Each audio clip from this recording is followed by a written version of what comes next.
എല്ലാവർക്കും പ്രഭാത വന്ദനങ്ങൾ.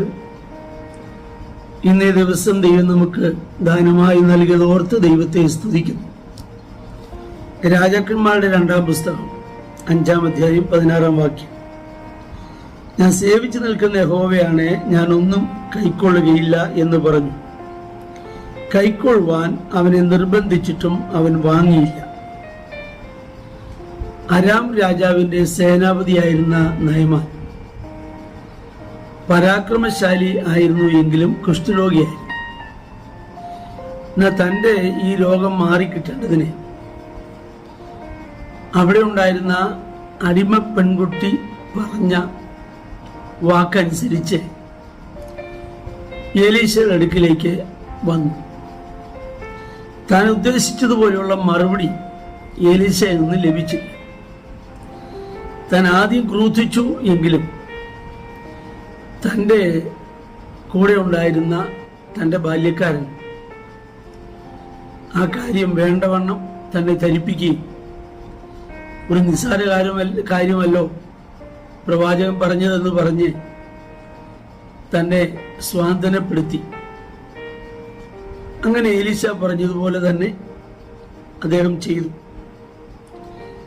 ആ അനുസരണ നിമിത്തം തൻ്റെ ദേഹം ഒരു ബാലന്റെ ദേഹം പോലെയായിത്തീർന്നു.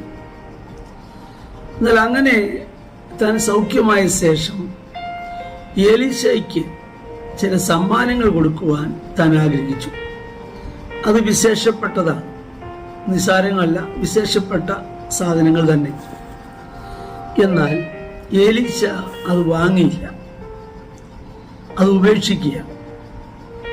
നമുക്കറിയാം, ഇതിനു മുൻപ് നടന്ന സംഭവമൊക്കെ വായിക്കുമ്പോൾ എലീശയുടെ ശിഷ്യന്മാരൊക്കെ പട്ടിണി കിടക്കുന്ന സമയം, ബുദ്ധിമുട്ടിലൂടെ കടന്നു പോകുന്ന സമയം, ഞെരുക്കത്തിലൂടെ കടന്നു പോകുന്ന സമയം, പാർക്കുവാനുള്ള ഞെരുക്കം, ഭക്ഷിക്കാനുണ്ടാകുന്ന ഞെരുക്കം, ഇതൊക്കെ അവർ അനുഭവിച്ചുകൊണ്ടിരിക്കുക. ആ സമയത്ത് ഇങ്ങനെ ഒരാൾ വന്ന് രോഗസൗഖ്യം പ്രാപിച്ചിട്ട് ലഭിക്കുന്ന ആ അനുഗ്രഹങ്ങളോ എന്തുമാകട്ടെ, അത് വാങ്ങാൻ എലീശ ഇഷ്ടപ്പെടുന്നില്ല, ഉപേക്ഷിക്കുക. എന്നിട്ട് കുറെ കഴിയുമ്പോൾ അവൻ പോയി, അവന്റെ പുറകെ പിന്നെ ഗേഹസി പോയ കാര്യമൊക്കെ നമ്മൾ വായിക്കുന്നുണ്ട്. എന്നാൽ ഇത് ഉപേക്ഷിച്ച എലീശയുടെ ജീവിതത്തിൽ അടുത്ത 8-ാം അധ്യായം നാം വായിക്കുമ്പോൾ, അങ്ങനെ ഹസായേൽ ദമ്മേശെക്കിലെ വിശേഷ വസ്തുക്കളിൽ നിന്നൊക്കെയും എടുത്ത് 40 ഒട്ടകച്ചുമടുമായി അവനെ ചെന്ന് കണ്ടു, അവന്റെ മുമ്പിൽ നിന്നു. ശ്രദ്ധിക്കണം, ഈ നയമാൻ കൊണ്ടുവന്ന ചിലത്, 40 ഒട്ടകപ്പുറത്തൊന്നും നയമാൻ സമ്മാനം കൊണ്ടുവന്നില്ല. അത് ചിലത് എലീശ ഉപേക്ഷിച്ചു. അതിന് കാരണം പറയുന്നത്, അവൻ പറഞ്ഞു, ഞാനിങ്ങനെ ഈ ദൈവം സത്യദൈവം എന്നൊക്കെ ഞാൻ വിശ്വസിക്കുന്നു, പക്ഷേ ഞാൻ രാജാവിൻ്റെ കൂടെ പലയിടത്ത് പോകുമ്പോൾ ചിലതിൻ്റെയൊക്കെ മുമ്പിൽ ഒന്ന് വീണ് കുമ്പിട്ട് പോകും. ഇതുകൊണ്ടായിരിക്കാം ഒരു പക്ഷേ വാങ്ങാതിരുന്നതെന്ന് ചിന്തിക്കാം. എന്നാൽ അതെന്തുമാകട്ടെ, അത് വാങ്ങാൻ എലീശയുടെ ഹൃദയത്തിൽ തോന്നിയില്ല.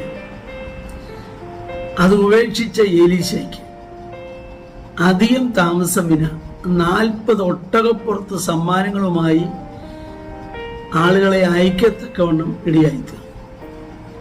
ഒരിക്കൽ നമ്മുടെ കർത്താവായ യേശുക്രിസ്തു ഭൂമിയിലായിരിക്കുമ്പോൾ പത്രോസ് കർത്താവിനോട് ചോദിച്ചു, ഞങ്ങൾ സകലതും വിട്ട് നിന്നെ അനുഗമിച്ചു, ഞങ്ങൾക്ക് എന്ത് കിട്ടും?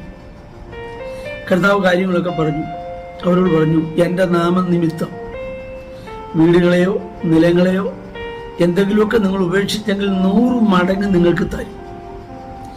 കർത്താവിൻ്റെ നാമനിമിത്തം എന്തെങ്കിലുമൊക്കെ ഉപേക്ഷിക്കേണ്ടി വന്നാൽ അതിൻ്റെ കണക്ക് പറയുന്നതിനേക്കാൾ, അതിൻ്റെ കണക്ക് പറഞ്ഞ് ഊതി വീർപ്പിക്കുന്നതിനേക്കാൾ നാം എന്തുപേക്ഷിച്ചോ അതിൻ്റെ 100 മടങ്ങ് തന്ന് നമ്മെ അനുഗ്രഹിപ്പാൻ കഴിയുന്ന ദൈവത്തെ നാം സേവിക്കുന്നു എന്ന് നാം മറക്കരുത്.